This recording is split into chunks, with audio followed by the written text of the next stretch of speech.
Our strength is found in the joy of what? The mall. The joy of the Lord. Come on, you guys.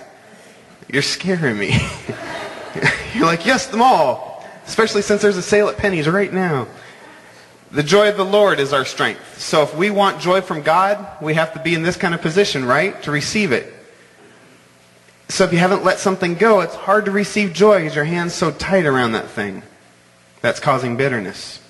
We have to find out ways to let stuff go. Colossians 3:13 says to bear with each other and forgive whatever grievances you may have against one another. Forgive as the Lord forgave you. I have a great little story about two monks, and one day they were walking through the countryside, walking together, and they were on their way to another village to help bring in crops. And as they walked, they spied this old woman sitting at the edge of a river. And she was upset because there was no bridge and she couldn't get across on her own. So the first monk kindly said, "We'll help carry you across if you'd like." And she said, "Thanks, I would love to accept your help."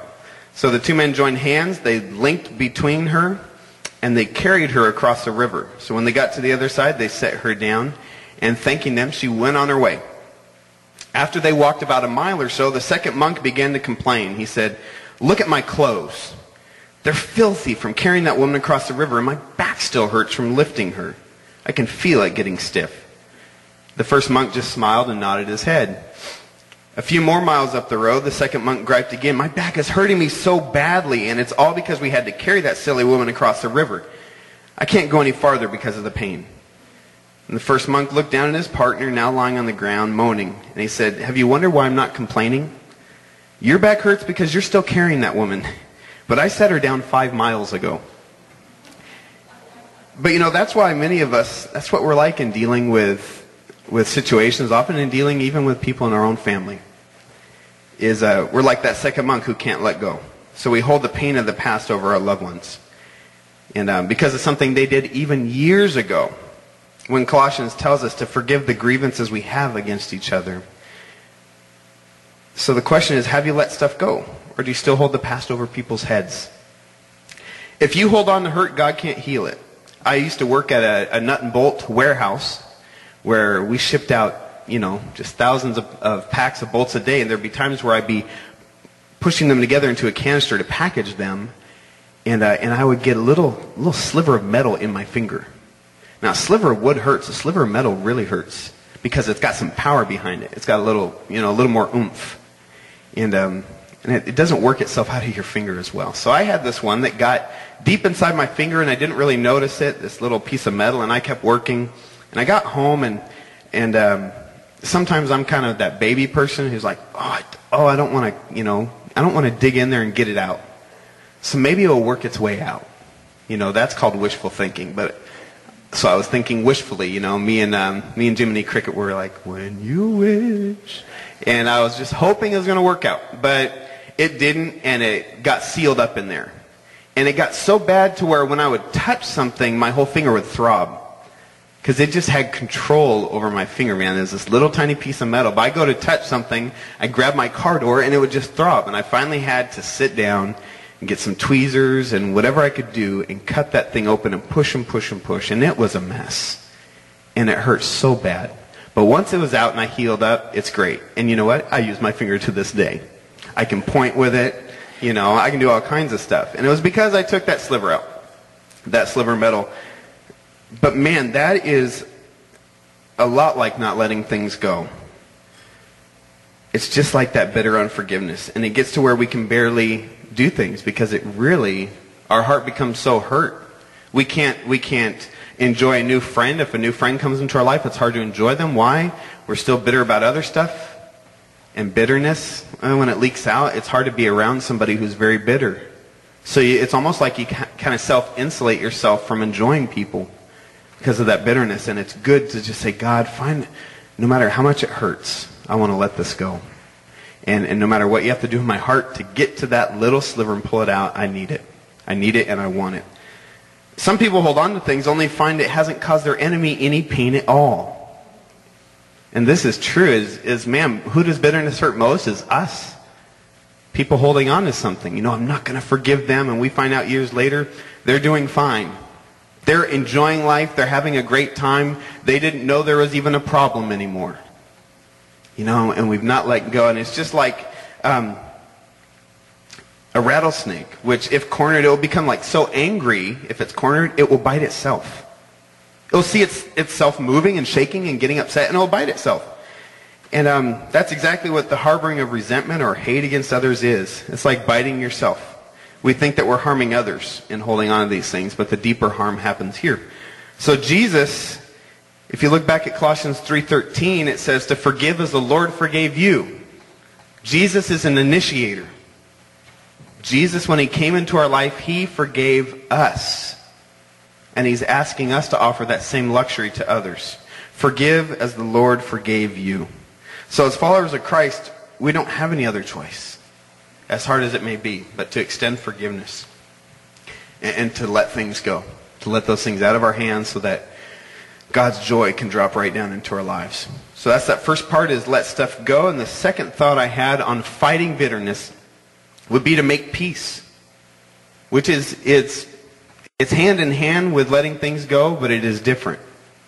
It is different. Because sometimes you have to go farther than just saying, you know, I forgive that person, I'm not going to worry about it. And I've heard this so many times, and it's interesting how a twist on truth makes something not truth. Like when somebody says, well, I forgive that person, but I don't have to talk to them. Ouch. I think I was quoting myself. Yeah, I've said that one. Have any of you? You know, I forgive them. I've put that behind me, but I don't have to deal with them. I don't know that we've forgiven them then. I don't know that that bitterness is gone. And sometimes we have to go the extra mile and make peace. And which means it's not only forgiving others when they've wronged you, which is like letting things go, but also to humbly consider yourself in the relationship. And if not, we can sometimes become self-righteous and it's reminding ourselves that we're human too and we have a part in this. Instead of trying to remind ourselves, we're in the right here. I'm in the right. They're going to have to work this out. Jesus wants us to be initiators who will go and make things right. And our opening text, if you go back to the first verse I read in Hebrews, it warned us to make every effort to live in peace with all men and to be holy. Every effort. That means we do what we can when there's conflict in our relationship. We do what we can to make peace. So I want you to think about maybe a situation you have with somebody and think of it kind of like a fire. And there's 3 different things you could do with a fire. First, you could add fuel. You say, well, let's little gas on this baby and see what happens. And watch the fire get bigger and out of control. So that's conflict. We can enter into the conflict when we see a fire. Or we can ignore it. We can say, well, they're the one who started it, so hopefully they'll know how to put it out or it will die down. It'll burn itself out.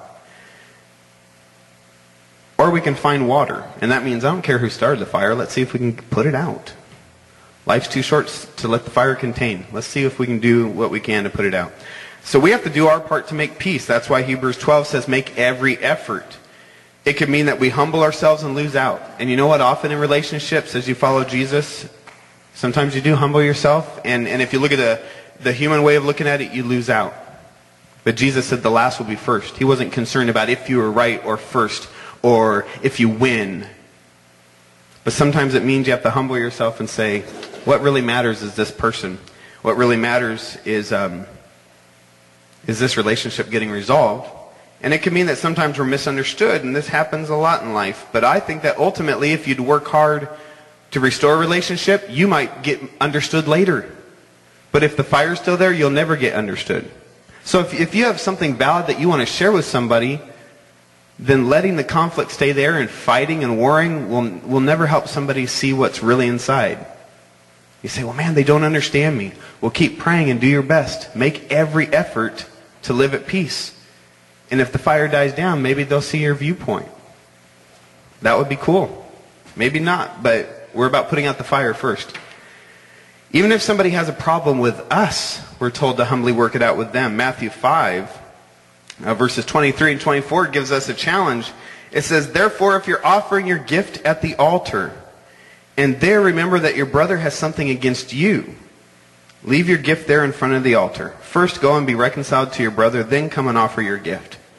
You know, if we're here worshiping and we realize that somebody has a problem with us, God is saying, I love your songs, but I would love to see you go out of your way to make things right instead. That's really, I mean, let's boil it down. Jesus, I mean, I want to honor Jesus today. I want to show my love to him, and he's saying, if you want to show your love for me, I love your music and I love your gifts. I love you serving. But if you really want to show your love, I like this more. So if you're singing a song but you have some issues with somebody, the better worship would be to resolve the issue. To go resolve the issue and make it right.